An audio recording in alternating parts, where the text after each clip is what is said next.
Hello everyone. Welcome to a special series of May Mental Health Awareness Month. This month at Cesta, we'll be having some exciting conversations about mental health and music, mental health and fitness, Ayurveda, food, nutrition, dance, and much, much more. Healing is a beautiful journey, and what better way to start than the universal language of healing, music, and movement. Today we have the multi-talented Jashan Bhumkar to join us, an incredible singer, fitness advocate, and entrepreneur. Whether he's performing soulful music, whether he is very, very successful in his business or promoting mental well-being, Jashan brings passion and purpose to everything he does. We are so excited, especially I am so delighted and excited to dive into this heart to heart conversation on mental health with him. A very warm welcome, Jashin, on Cesta's platform. Truly a pleasure to have you on our platform. Thank you so much for such a warm welcome and for such a lovely introduction with way too many praises. So, thank you so much for that. And my greetings and my namaskar to all our viewers here who have joined us today. Namaskar. And I guess, like all the wordings, you definitely deserve and you have earned it. You're just very kind. Yeah, earned it. Jashin, as you know that mental health has been a topic where people have now started talking openly about it, but in spite of that, there is still a taboo, and there is not enough awareness about it. And I have witnessed your life somewhere, very closely. And your life beautifully blends creativity, discipline, and performance. How has mental health played a role in balancing all these different aspects in your journey? So I think, of course, mental health, like in everybody's life, has always played a very crucial role in mine too. And my understanding of it has become deeper and more layered as situations happen and as life happens. So I think to begin with, I'm extremely lucky because I love what I do and do what I love. So I'm both the fields that I'm in, entrepreneurship, which is in the chemical industry, and also performing Indian music, particularly classical music, and then related aspects of Indian music. Both are things which I always knew I wanted to do, and today I'm doing those things. And then fitness also along the way. I had my own journey with my body and how I feel about that, and there've been so many ups and downs with that. So fitness is another passion which I continue to follow. So in all of these three things, because I love these things so much, my inherent understanding was that just by pursuing them, I will automatically be in the best mental health and mental state. State. Now, obviously, we all know that as life happens, that's not so much the case. And in fact, you might really love something. You might really, or even as a mother, you might really love your child. But then, in order to do justice to those babies, whether it's an actual baby or your ventures or your musical pursuits, you need to take care of yourself more and more in some or the other way. So I feel that pursuits like fitness, music, or even focusing on work, they have equipped me with a lot of skills, strength, and clarity in their own way. Of course, the contributions of music have been immeasurable. Even as a leader in business, responsible for so many people, and then driving the growth of the business, that has equipped me with different kind of dimensions to do that. But in the end, I have realized that one can't keep escaping problems, and you can go to the gym as much as you want, you can go for treks or hikes as much as you want, but unless if there is something very pressing, then that has to be dealt with head on. And so I've been, again, like I said, I've been lucky that in my work, that has not been a contributor to anything about my mental health. But it, as with every individual spiritual journey or the journey of the soul, it shows up in other places, mainly in relationships and interactions with people, or just the way I feel about myself and my growth within myself.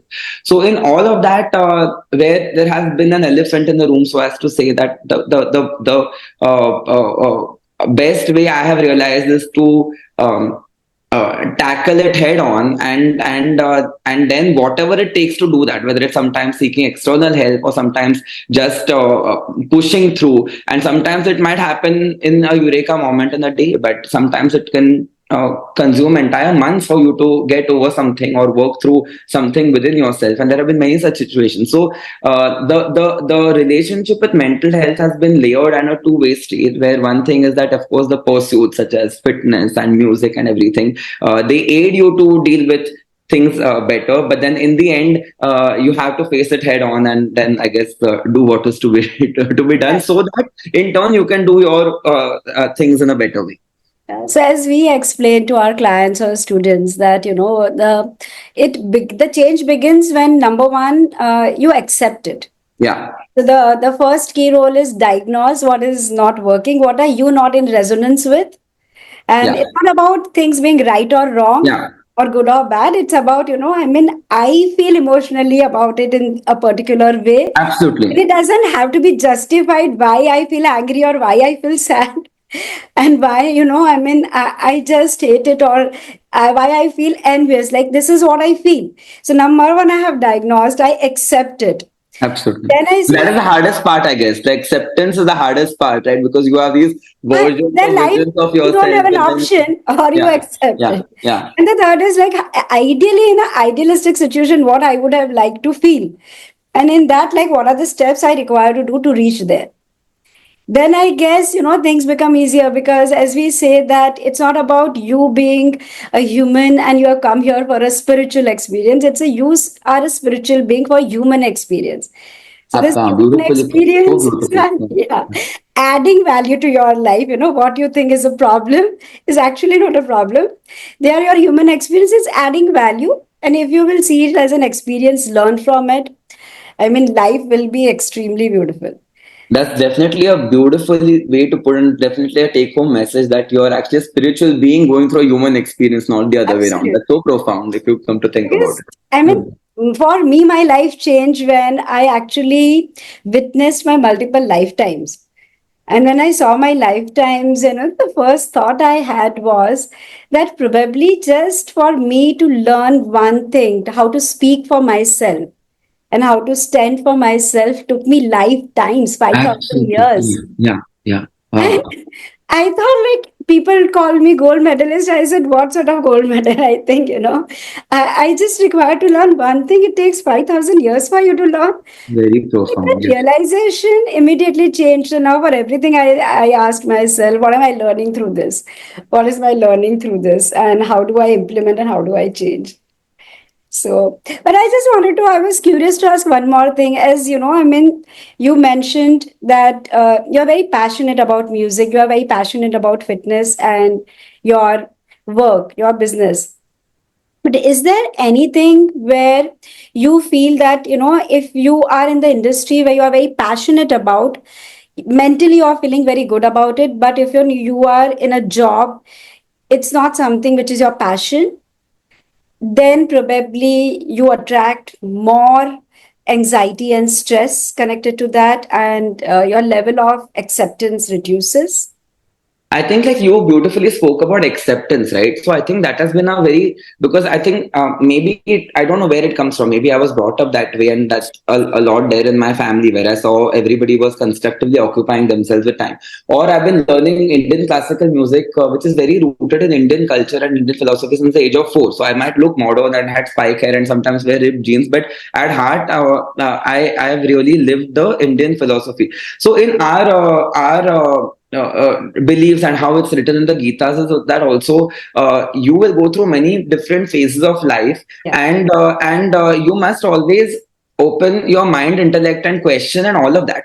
But a large part of living it fully means accepting the phase that you're at and everything, the good and bad that comes into Along. it, right? Which is why like we don't have in Western concept you have you have happiness and sadness and very binary emotions like that, but in Indian philosophy we don't have that. We don't, in fact, like what translates as happiness in our Indian, in Sanskrit, is hasya, which means a joke. or laughter. So that is one extreme emotion. But like we the median state in our Indian philosophy is that of Anand, which is a Anand. balance of everything. You know, you will have, Paramanand. yeah, exactly, Brahmanand or Anand Yeah. itself. So I've always believed in that, and I, like, for example, I never had a least favorite subject. I don't have a least favorite vegetable, and I don't have a this way. And today also there is not. There are things that I'm really good at and really bad at. Like, for example, I'm horrible at cricket and I'm very good at lifting weights. But in my work, I don't have a like people say, what do you enjoy more, operations or sales and everything? Oh, sales must be so cool because you got to have champagne with like the who's who of the world, but operations are so boring because you have to be in the factory. But I don't have that, and I accept every, it's my nature to do so. So and I realize that when I say this, people would say that, okay, it comes, you come from a place of privilege because you had this business and this and that. But I think there are, like, if my counter argument is that there are many umpteen number of business families or entrepreneurs who Yeah. are in the next gen who don't want to join their business despite having that platform. Mhm. So it's not as if you have a platform and then, in fact, so many people who joined their businesses also are today miserable because they're not unable to generate a vision for it. Or so I think it all boils down to how you view your life and your starting point. And somebody might be here and somebody might be there, and in terms of the physical sense of the world. But what you can make the best of your circumstances is up to you only, and only you can get yourself out into a better place. So I think, and I feel that everybody is uh, also, I think passion is also an over abused word, right? Like, it's something that I was talking to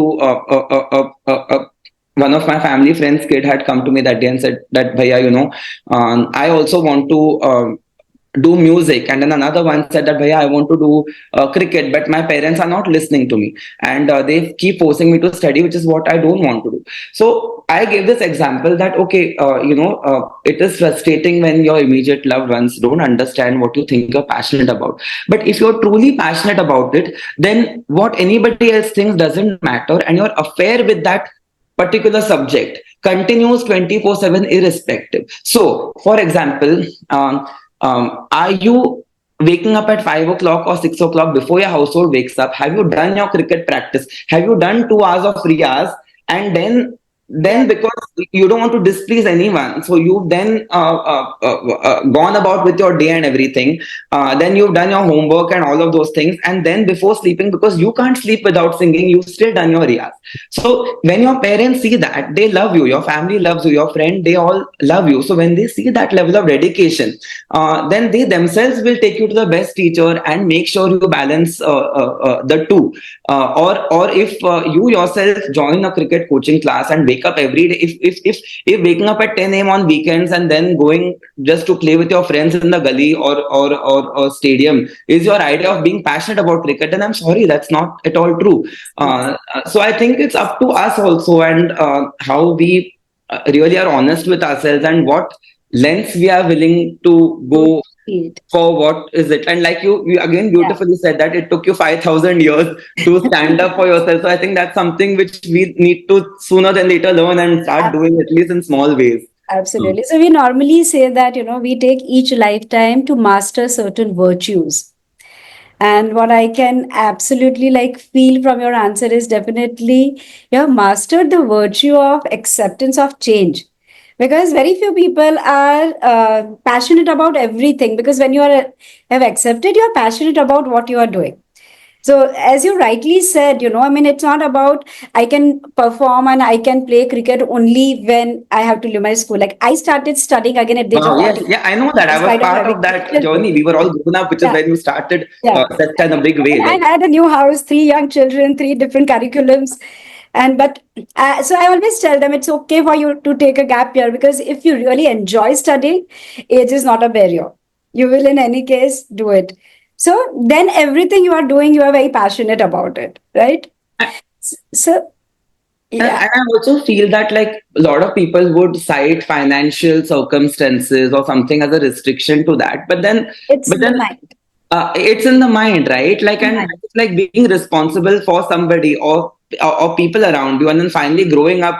to, you were all your life taking care of your parents, and then now you are taking care of them. I think that's also a beautiful transition. Comes with a lot of hardships, comes with a lot of acceptance. Like, Right. you see parents, no, aging or whatever you want to call it. It of course pains you in the heart every day, but that turnaround is the cycle of life. And now, if you think that that's what is stopping you from, spending more time painting or whatever is it you want to do, then that's just a, like, I would say that's a blame game more than Yeah, anything. that's a blame game. Yeah, yeah, Nothing ever can stop you. Like yeah. today morning only, I was giving a session to a client and said, my life is not giving me a chance. I am looking for a support. And I said, just stop blaming the life and say, what is it that you want to achieve and what are you doing about it?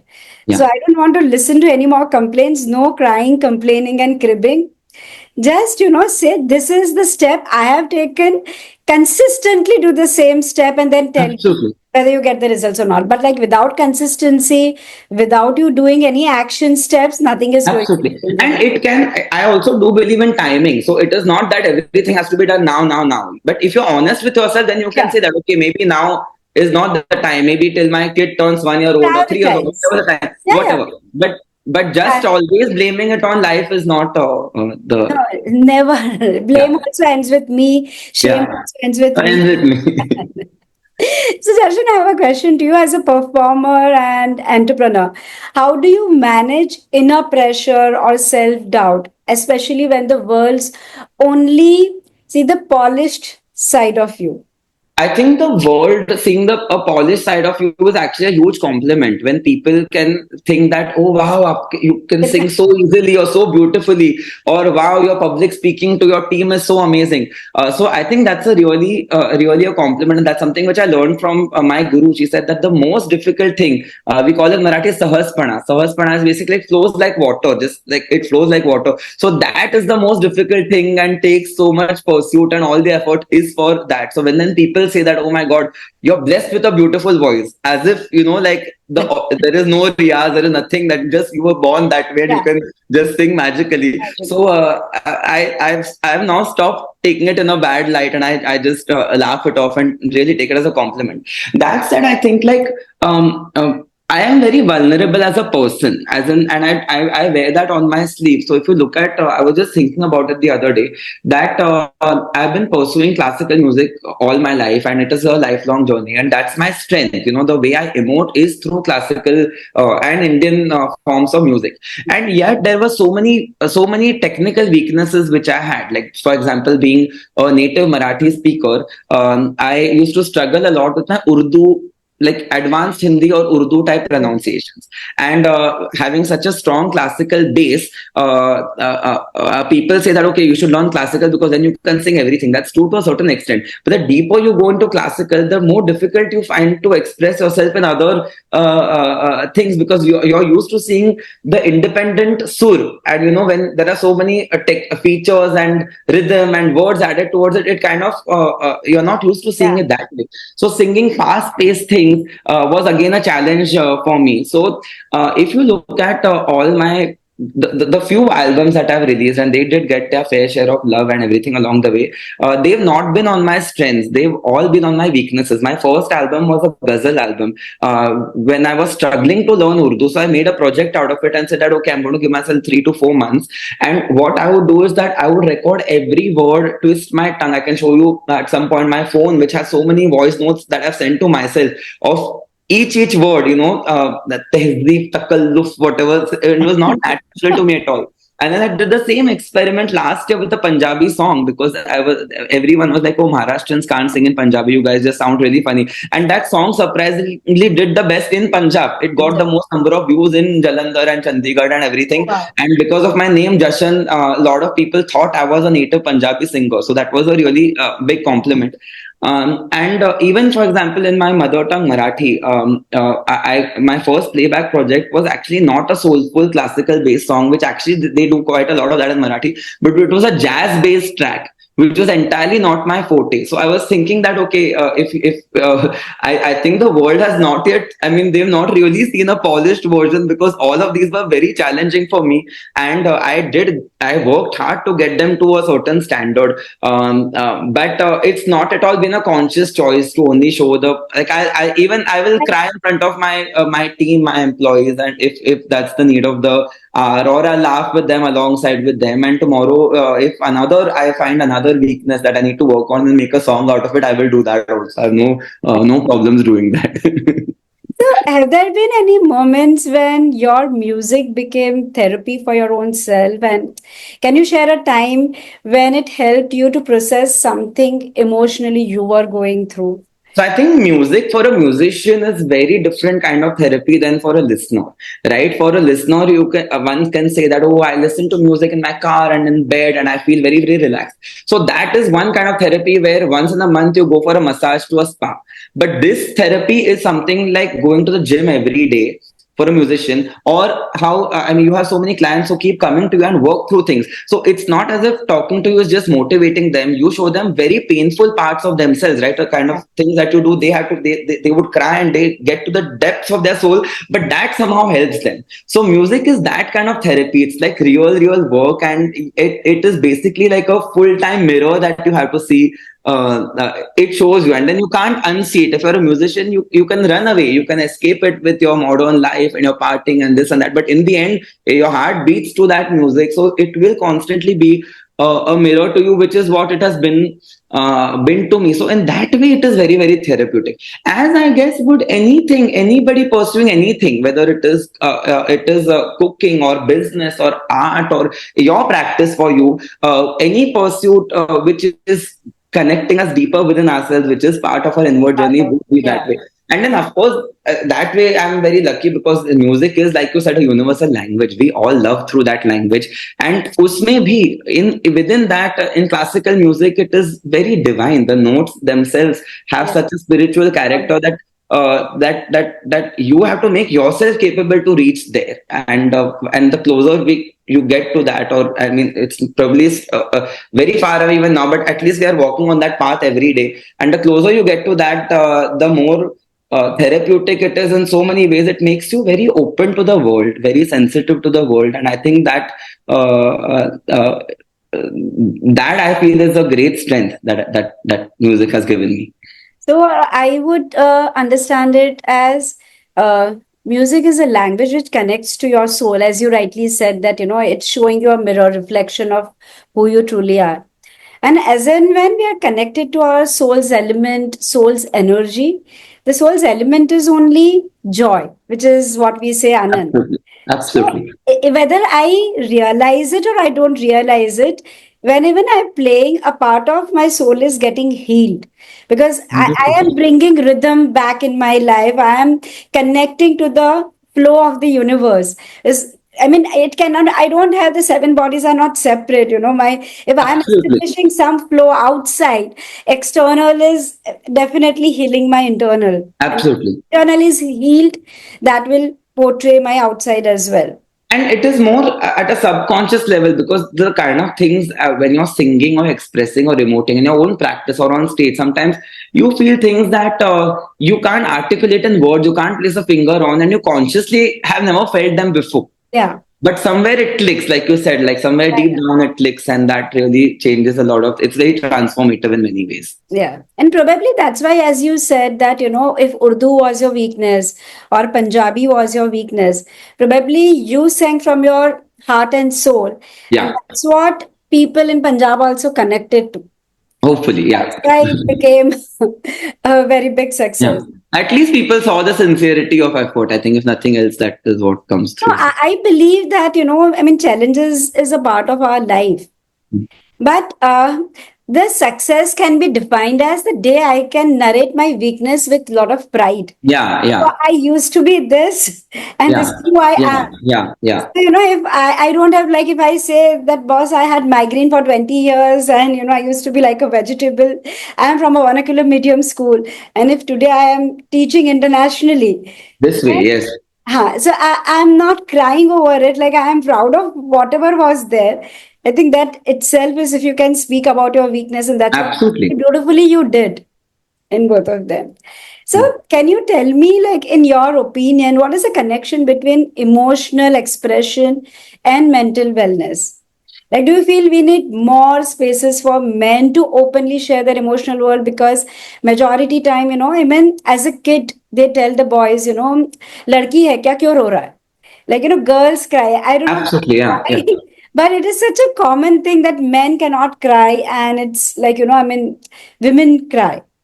I So, think I think it's been already well studied and well established that uh, just expression, like is expression itself makes you already in a better mental state than bottling it up. So I think that's true for everybody.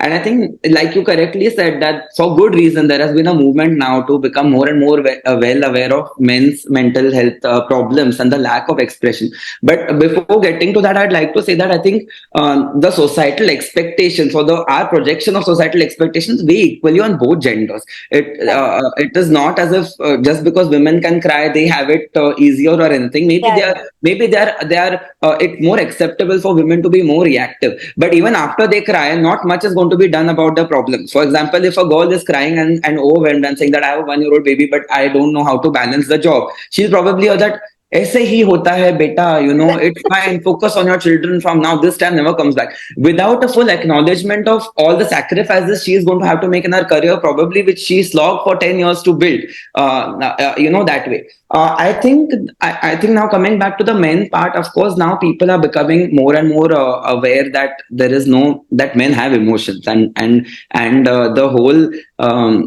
with more urbanization and more gender equality, the responsibility of making our life together is on both the partners, irrespective of the gender.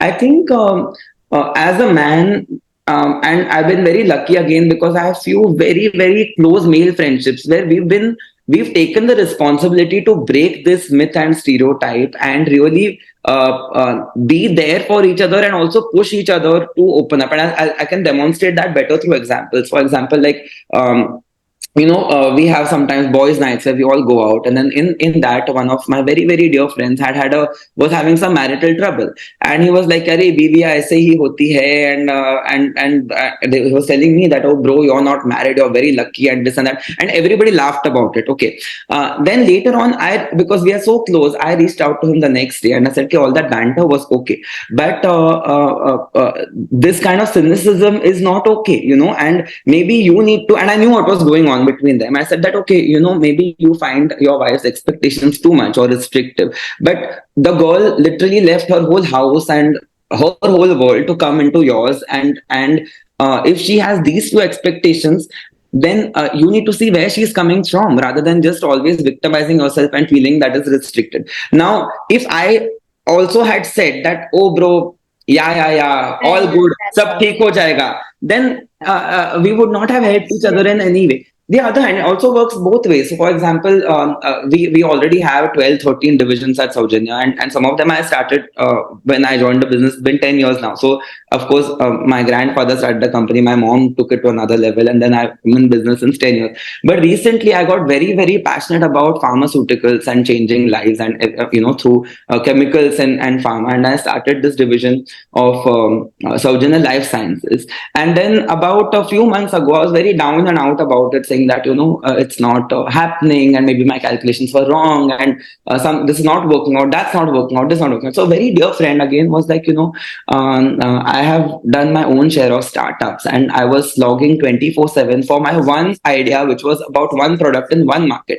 I acknowledge that when you're sitting on this large group with so many different divisions and everything, you have a lot of responsibility. But if you're really passionate about this new baby and it coming to life, if you think just giving it 1 hour of review with some team you hired is going to see it through, then buddy, you're wrong. And then you might as well shut this division if that's the only kind of commitment and time you're willing to put in it. But if you are able to increase that time commitment, you can take it to places.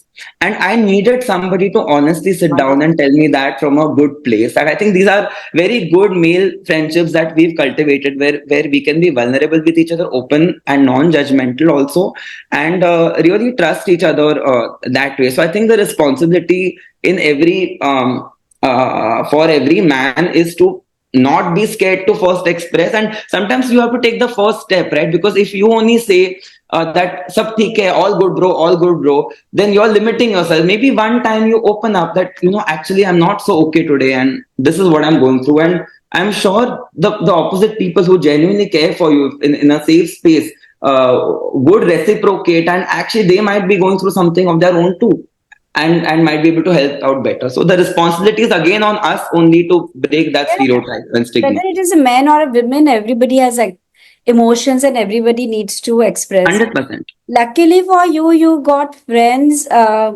who gave you out of box, like, suggestions and look at it from a different Yeah, angle, yeah. so that you can change your perceptions about it.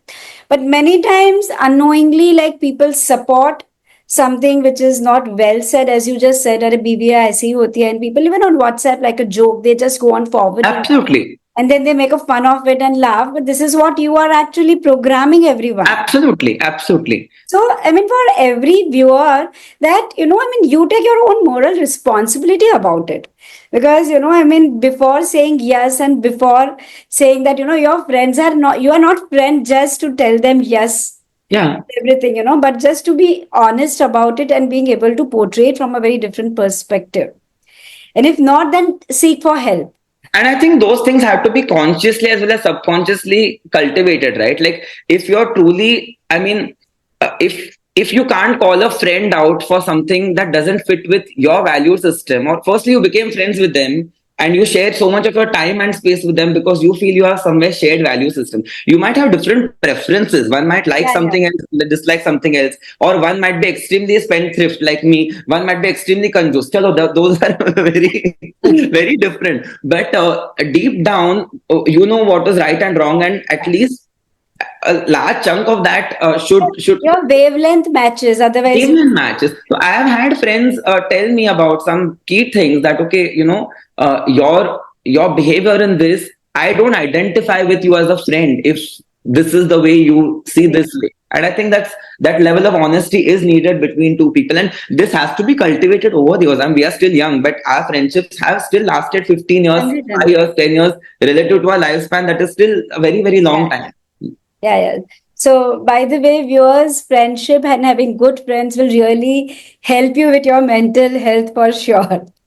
And coming back to Jashan, like I have seen you for your fitness, you are very, very disciplined. So, you have a very strong fitness practice. So, how has your this fitness practice contributed to your mental clarity, your focus, or your emotional resilience? I think that the contribution to resilience is obvious in all ways, because like the way I mean the body is the easiest thing to control, right? More than the mind, and it's the most physical form to control. So when you're more, I think control has a negative connotation, but I said maybe I would like to say that to get in tune with. So the more you're in tune with that, the same process can definitely be followed to get in tune with the Program, you mind. can Yeah, program to program your program or get physical in body. tune with the same process can be paralleled in many ways. So of course I credit fitness to getting me through many things. Like I think like when I'm when my gym routine is going well, my workout routine is going well, and I'm eating clean, my productivity increases in all the other aspects. I contrary to, after an exhausting workout, I actually feel more motivated to do more things at work. I feel more motivated to do more years. So a lot of people, so I have a very funny pre-concert ritual that I run very fast on the treadmill, and all the traditional classical musicians would be aghast with this. They were like, how can you run? It's going to mess up your breath control. And I'm like, no, it doesn't. It actually opens, it makes me feel so energetic, and it actually opens up my whole breathing mechanism even more. And I can then give my best on stage when I do that. Whether it's a superstition or it's a reality, I don't know. But it definitely works for me.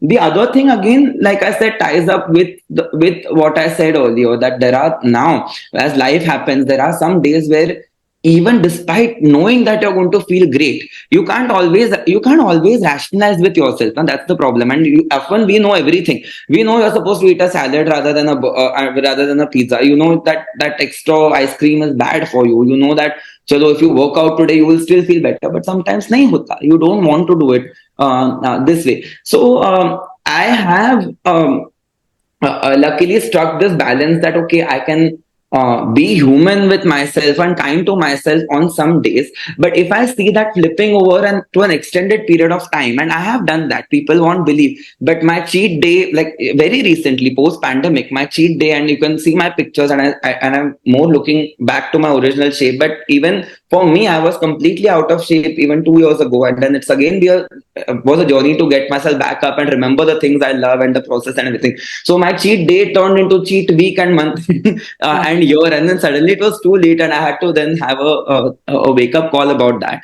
And that's because I was dealing with a lot of changes on other fronts. So like I said, that then just going to the gym was not going to help that way. Those changes and those things that I was going through on the personal life or the other front had to be dealt with, so that then I can come back Come stronger back to to the gym life. and vice versa. So again, it's a two-way street.